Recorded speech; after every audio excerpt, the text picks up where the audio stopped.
স্মরণকালের ভয়াবহ বন্যার কবলে পুরো দেশ। উজানের পানি, পাহাড়ি ঢল ও কয়েকদিনের টানা বর্ষণে পুরো দেশে বন্যা পরিস্থিতির ভয়াবহ অবনতি হয়েছে। বন্যার সবশেষ অবস্থা ও বন্যার ভবিষ্যৎ সম্পর্কে ব্রিফিংয়ে বেশ কিছু তথ্য তুলে ধরেছেন দুর্যোগ ব্যবস্থাপনা ও ত্রাণ উপদেষ্টা। সারা দেশে বন্যার সর্বশেষ পরিস্থিতি কেমন, এখন পর্যন্ত কোনো হতাহত হয়েছে কিনা, কোন জেলার বন্যার অবস্থা কেমন, বন্যার এই সর্বশেষ পরিস্থিতি নিয়ে আমাদের আজকের প্রতিবেদন। আপনাদের সাথে আছি আমি মেহেদি হাসান। ভারী বৃষ্টি এবং উজান থেকে নেমে আসা ঢলে দেশের ৮ জেলা বন্যা কবলিত হয়েছে। জেলাগুলো হচ্ছে ফেনী, কুমিল্লা, চট্টগ্রাম, খাগড়াছড়ি, নোয়াখালী, মৌলভীবাজার, হবিগঞ্জ ও ব্রাহ্মণবাড়িয়া। বৃহস্পতিবার বন্যার সবশেষ পরিস্থিতি সম্পর্কে ব্রিফিংয়ে বেশ কিছু তথ্য তুলে ধরেছেন দুর্যোগ ব্যবস্থাপনা ও ত্রাণ উপদেষ্টা ফারুক ই আজম। তিনি বলেন, বন্যায় দেশের ৮ জেলায় এখন পর্যন্ত অন্তত ২৯,০৪,৯৬৪ জন ক্ষতিগ্রস্ত হয়েছে।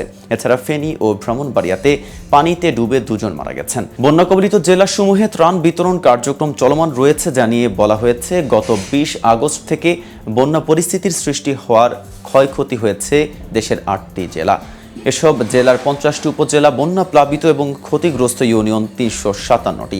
৮ জেলায় মোট ৪,৪০,৮৪০টি পরিবার পানিবন্দী হয়ে পড়েছে। ক্ষতিগ্রস্ত লোক সংখ্যা ২৯,০৪,৯৬৪ জন। পানিবন্দী ও ক্ষতিগ্রস্ত লোকদের আশ্রয় প্রদানের জন্য মোট ১,৫৩৪টি আশ্রয়কেন্দ্র খোলা হয়েছে। এছাড়া আশ্রয়কেন্দ্রগুলোতে মোট ৭৫,৬৬৮ জন এবং ৭,৪৫৯টি গবাদি পশুকে আশ্রয় দেওয়া হয়েছে।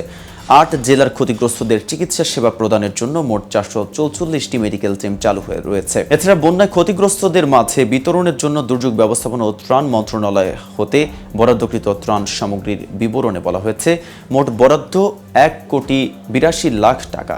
চাল বরাদ্দ করা হয়েছে ১৩,৬০০ মেট্রিক টন। আবহাওয়া সংস্থাসমূহের তথ্য অনুযায়ী আগামী ২৪ ঘন্টায় দেশের উত্তর পূর্বাঞ্চল ও তৎসংলগ্ন উজানে ভারী বৃষ্টিপাতের প্রবণতা কমে আসতে পারে। এ সময় উত্তর পূর্বাঞ্চলে মৌলভীবাজার ও হবিগঞ্জ জেলার মনু, খোয়াই, ধলাই নদী সমূহের সংলগ্ন নিম্নাঞ্চলের বন্যা পরিস্থিতি প্রাথমিকভাবে স্থিতিশীল থেকে পরবর্তীতে উন্নতি হতে পারে। এছাড়া আগামী ২৪ ঘন্টায় দেশের দক্ষিণ পূর্বাঞ্চল, পূর্বাঞ্চল ও তৎসংলগ্ন উজানে ভারী বৃষ্টিপাতের প্রবণতা কমে আসতে পারে বলেও জানানো হয়েছে। এ সময় এই অঞ্চলের ফেনী, কুমিল্লা ও চট্টগ্রাম জেলার মুহুরী, ফেনী, গোমতী, হালদা ইত্যাদি নদীসমূহের সংলগ্ন নিম্নাঞ্চলের বন্যা পরিস্থিতি প্রাথমিকভাবে স্থিতিশীল থেকে পরবর্তীতে উন্নতি হতে পারে।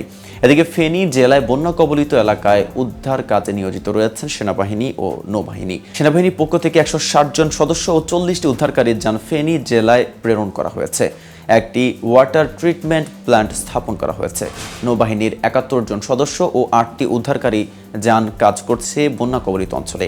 এছাড়া বিজিবি সহ আরও নৌযান আনানো হচ্ছে বলেও জানা গেছে। দর্শক, ভিডিওটি সম্পর্কে আপনাদের কোনো মতামত থাকলে কমেন্টস করে জানাতে পারেন। সাথে নিয়মিত আপডেট পেতে কেটিভি নিউজ 24-এর সাথেই থাকুন।